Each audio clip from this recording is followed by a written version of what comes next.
என் பக்தை என்னை மட்டும் தானே வணங்க முடியும். அப்படி என்றால் நாங்கள் எல்லாம் தெய்வங்கள் இல்லையா? நீங்கள் தெய்வங்கள் தான். இல்லை என்று யார் சொன்னது? அப்படி என்றால் எங்களையும் வணங்க வேண்டியதுதானே? பார்வதி, உனக்கு தெரியாதது எதுவும் இல்லை. அன்பு, பாசம், பக்தி இவையெல்லாம் சொல்லிக் கொடுத்து வருவதில்லை. அவரவர் மனதில் தானாக வர வேண்டும். நாம் எதிலும் எங்கும் எதையும் கட்டுப்படுத்த முடியாதே. அதுவும் எனக்கு தெரியும். அதனால் தான் கேட்கிறேன். ஏன் என் மீது மட்டும் அன்பு, பக்தி, பாசம் வரவில்லை? அது அவரவர் மனநிலை, வளர்ப்பு முறை, விருப்பங்கள். இதில் நாம் எப்படி தலையிடுவது?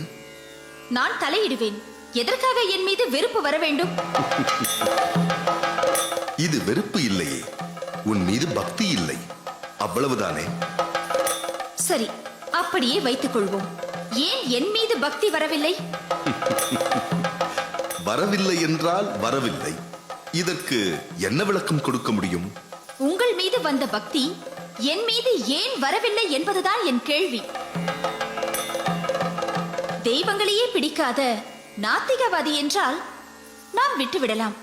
தெய்வங்களை கும்பிடும் ஆத்திகவாதியான உங்கள் பக்தை ஒரு தெய்வத்தை பிடிக்கும், மறு தெய்வத்தை பிடிக்காது என்றால் எப்படி ஏற்றுக்கொள்ள முடியும்? சரி, அதற்கு நீ என்ன செய்ய போகிறாய்? என்னை ஏற்றுக்கொள்ள வைப்பேன். என்னை வணங்க வைப்பேன்.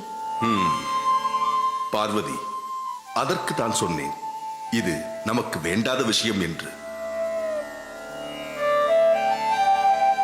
நாம் படைத்த உயிர்கள் நம் குழந்தைகள். நம் குழந்தைகளில் ஒன்றிற்கு நம்மை பிடிக்கவில்லை என்பதற்காக அதனுடன் போருக்கு நிற்பது தெய்வங்களான நமக்கு அழகல்ல. அதிலும் நம் பக்தர்கள் நமக்கு தெய்வங்களைப் போன்றவர்கள். அவர்களின் அன்பிற்கும் பக்திக்கும் நாம் கட்டுப்பட்டு போக வேண்டுமே தவிர அவர்களை எதிரியாக பாவித்து எதிர்த்து நிற்கக்கூடாது. எதிர்த்து நின்றால் நாம் தான் இக்கட்டான சூழ்நிலையை சந்திக்க வேண்டி வரும். அதையும் பார்க்கிறேன்.